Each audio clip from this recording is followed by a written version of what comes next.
Hello, welcome to Adventures with Scripture. I'm Carolyn. I hope you are having a wonderful day. So, as promised, I'm doing a bonus video. Well, there will be a second one after this from the book of Daniel, but this will be chapter 13 out of the Catholic Bible, because what is known as like our Protestant Bible, it does not contain this. However, before we begin, I need to offer a content warning. In Daniel chapter 13, it includes themes of coercion, false accusations, and implied sexual misconduct. However, I will be approaching this with care and respect, but anybody that has sensitivity for these types of topics, please consider that before listening to the video.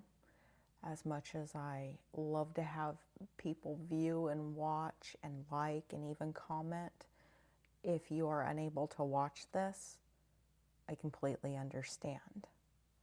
Luckily, there's no real graphic detail, but the word sex is brought up. So I just want to give you a warning. So we will be going into the book of Daniel.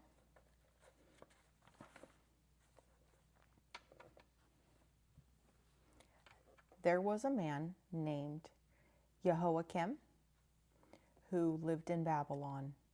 He married a woman named Susanna, the daughter of Hilkiah. She was very beautiful and feared the Lord.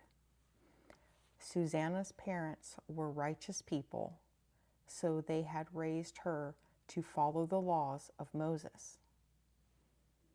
Jehoiakim was very rich and had a garden near his home, and the Jews came to him for counsel because he was the most honored member of their community. 2 elders were appointed to be judges that year. But the Lord said about them, "Wickedness has come from Babylon, from the elders who's supposed to govern the people. These men came frequently to Jehoiakim's home, and anyone who needed a dispute settled came to them. Then the people left each day at noon. Susanna would go out, walk in her husband's garden. 2 of the elders saw her going out to walk in the garden every day, and they began to lust for her. They ignored their consciousness, shutting out any thoughts of God. They disregarded justice. So they were both overcome with passion for her, but neither one revealed his feelings to the other, for they were ashamed to let anyone know about their desire to seduce her. Every day, they eagerly waited for the opportunity to watch her. One day, they said to each other, 'Let's go home now. It's time for dinner.' So they left and went their separate ways. But they each circled back to spy on Susanna, and each discovered the other. After questioning each other, they both admitted lust for Susanna. Then they cooked up a plan to find her alone. Once they watched for a chance to find her alone, Susanna went out at the regular time. She was accompanied by 2 servant girls, for the day was hot and she wanted to bathe in the garden. No one else was there except the 2 elders who had hidden in the garden and were watching her. Susanna said to her servants, 'Bring me olive oil and ointment and shut the gates of the garden so I can bathe in privacy.' They did as she told them. They shut the gates of the garden and went out by the side gate to get what she had asked for. They didn't know that the elders were hiding inside. When the servant girls had left, the two elders ran over to Susanna and said, "Look, the gates of the garden are shut, and no one can see us. We want to have sex with you. If you do not cooperate, we will testify against you in court and say that you sent your servants away because you had arranged to meet a young man in the garden." Susanna groaned in despair and said, "I am trapped no matter what I do. If I agree to have sex with you, it is a sin punishable by death. But if I refuse, I will still not escape your power. I choose not to do it. I choose to suffer innocently at your hands rather than sin against the Lord." With that, Susanna cried out for help, but the two elders began shouting, putting blame on her. Then one of the elders ran to open the gate in the front gate of the garden. The servants in the house heard the commotion in the garden, and they rushed through the side gate to see what was happening to Susanna.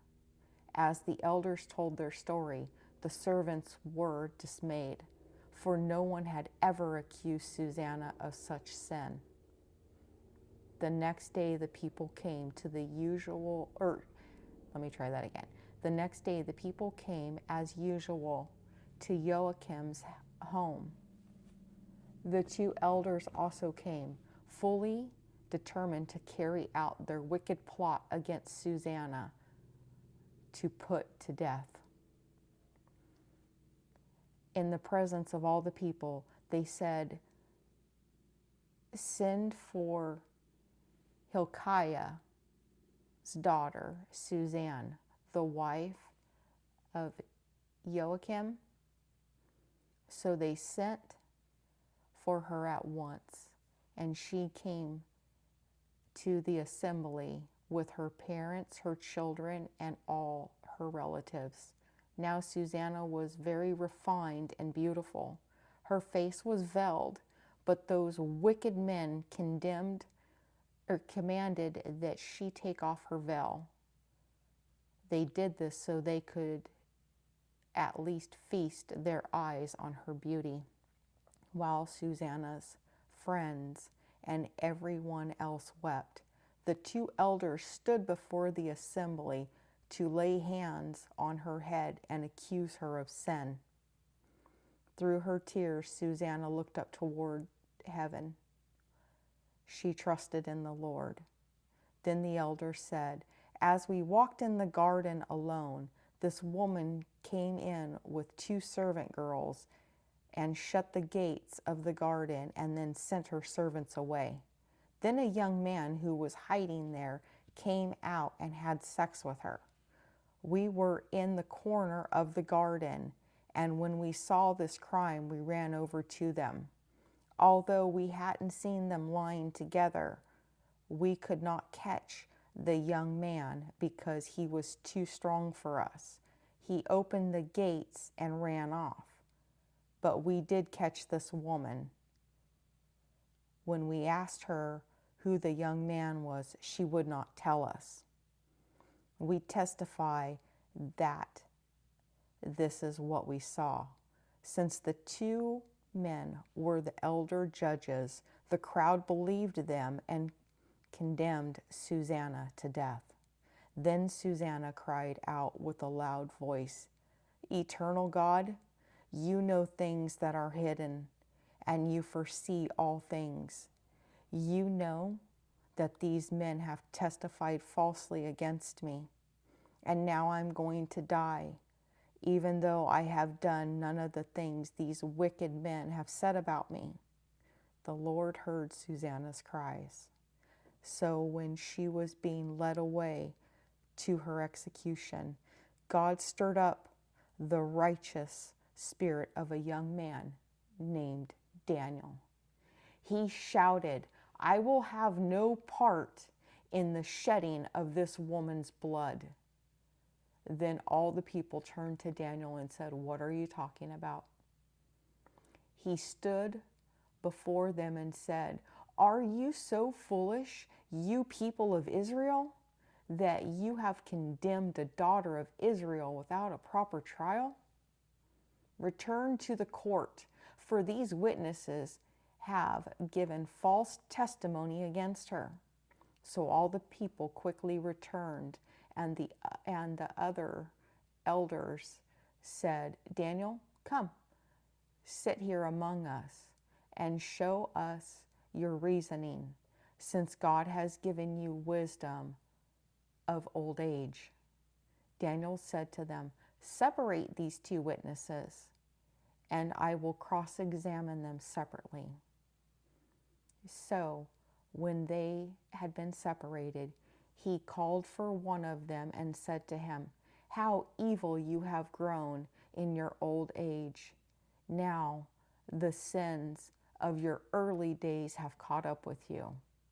You made unjust judgments, condemnations, let me rephrase that.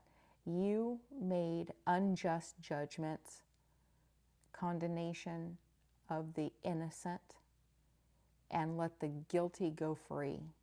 Though the Lord said, 'Never put an innocent or honest person to death.' Now then, if you really saw what happened, tell me the kind of tree the couple were lying under when you saw them together." The elder answered, "Under the majestic tree." Then Daniel said, "Well now, this lie has cost you your head. The angel of God has already received the sentence from God and will cut you in two." Then Daniel dismissed the first elder and called the second. He said to him, "You filthy Canaanite, beauty has deceived you, and lust has perverted your heart. This is how you sinned with the daughters of Israel, and in their fear they gave in to you. But here is a daughter of Judah who would not tolerate your wickedness. Now then, tell me what kind of tree the couple were lying under when you saw them together." The second elder answered, "Under an oak tree." Then Daniel said to him, "Well now, this lie has cost you your head as well. The angel of God is waiting with his sword to split you in two. Then both of you elders will be destroyed." Then the entire assembly gave a great shout and blessed God, who saves those who trust in him. And they rose up against the two elders, for Daniel had used their own words to convict them of giving false testimony. In keeping with the law of Moses, the elders received the same punishment they were about to inflict on their neighbor. They were put to death, and an innocent life was saved that day. Hilkiah and his wife praised God for their daughter Susanna, as did her husband Joachim and all her relatives, because she was found innocent of a shameful crime, and Daniel was greatly esteemed by the people from that day forward. So this is the third time I've ever read this chapter, and which is it's very upsetting when you think about it, because it, in so many words, tells us this isn't the first time they've done it, but others have given in because of fear. They weren't relying on God, and that's very, very scary. And I was looking at the earlier books of Daniel, how they're more prophetic visions, and this one is more of a courtroom drama, something that I had never known before purchasing this Bible. So we'll go ahead and, because it was such a long chapter, it was 64 verses, we're going to kind of take big bites so I can get through it quickly. So verses 1 through 14, so we're going to go from here to here, the last blue line. Susanna, she was beautiful, God-fearing, and a married woman. Jehoiakim, her wealthy husband, and of course the two elderly judges, and they were respected leaders who are secretly corrupt.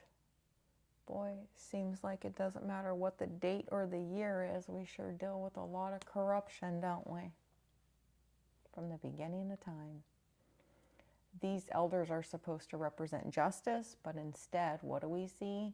They begin to lust after Susanna, and they lose their moral clarity. And this is one of the earliest biblical examples showing how unchecked desire can corrupt spiritual authority. They don't fall suddenly. They entertain sin privately at first, and then they turn it into an action. So from verses 15, try to get this a little more, where I'm not having a glare. I do apologize for the glare. So from verses 15 through 27, the elders trap Susanna alone and give her a terrifying ultimatum that she's either to give in to them or she will be accused of adultery. And that is a charge that, as we read, is punishable by death at that time. And Susanna's response is the most powerful. She chooses to fall by the hands of the men unjustly rather than to give in to a sin against God. That is powerful because, as we read and we've seen, it seems that the other women did give in out of fear, but not Susanna. She would rather die than sin against God, and that is commendable. She didn't want to do that. She was innocent. Her saying no could have cost her her life, and her saying yes would have violated God's law. And she chose God, even when it looked like it was going to destroy her. But as we know, with the false accusations, those can really destroy someone's life. So from verses 28 to 41, the elders carry out their threat. It's sick, but they do. They publicly accuse her because they are respected leaders. People automatically believe them. Sound familiar? We've all discussed very briefly, and I tried to keep it as PG-13 as possible, but look at those files. I'm not even going to say his name, but those files and all the people, it's everyone. I keep telling people that. Right wing, left wing, same bird, it's all of them. So when they publicly accuse Susanna, and of course, as I just said, they're respected leaders, so people believe them, they automatically decide, we're going to sentence her to death immediately, no trial. But how easily truth can be buried when authority is corrupt. And this connection is strongly backed right up until Daniel gets that stirring in him. So, how do I say this? Faithful individuals versus a corrupt system. Truth stands alone against the power. And then from 42 to 49, so we're going from here to here. Susanna does what? She gives a prayer to God, and God responds. And as she is led to be executed, Susanna starts crying out to God, and she appeals not to the people around her that believe this corrupt piles of garbage, but she cries out to God who sees the truth. And this is where everything shifts. And what does God do? He stirs the spirit of a young man, Daniel. And we all know that no matter what, Daniel would stand up even if it meant his life could be ended. And it's one thing to keep in mind is God's justice often arrives unexpectedly through unknown people at the last possible moment. Verses 50 through 62, when Daniel intervenes, he boldly steps in and says, "You are going to execute without examining the truth." And that's so true. Makes you wonder how many people have been executed when they were innocent. He separates the two elders and questions them individually. And here is that turning point that just like caused a fire even when I first read this in my soul. He asked each of the elders which tree, and what did they do? Because they were lying, they did not give the same answer. Had it have been true, their stories would have been very, very similar, and they would have at least had markers. So then their lie collapses, and like I just said, truth is constant and lies eventually fracture. So Daniel exposes their corruption, their abuse of authority, and their false witness. And then what is the result? Susanna is vindicated. The elders receive the punishment they intended for her, as they definitely deserve. And so here are a couple of themes. Integrity when no one is watching. Susanna's faith wasn't public performance. It was private conviction. The danger of a corrupt leadership. These weren't outsiders. They were trusted spiritual authorities. God sees what others don't, even when the crowd is wrong. God is not confused. Courage to speak truth. And that was Daniel. And Daniel risked his own, standing to challenge the injustice. And injustice, what was meant for evil is turned back on the perpetrators. This was definitely a lot more different than what I'm normally used to reading in the Bible. I am very thankful for this opportunity and glad that I did purchase the Catholic Bible, because there's a lot of other stuff in here that eventually I would like to get through once we are done in our other Bible. And this video is definitely much longer than I had planned for. But once again, it is a bonus video, and I do hope that if you listened to it, that you are okay afterwards. Like I said, I had to give a warning, and there's only been one other video I've ever done that for, and it was not reading from the Bible. So thank you if you were able to watch this video. I hope you have a very blessed day. And I will be praying for everyone, Please comment, like, and subscribe.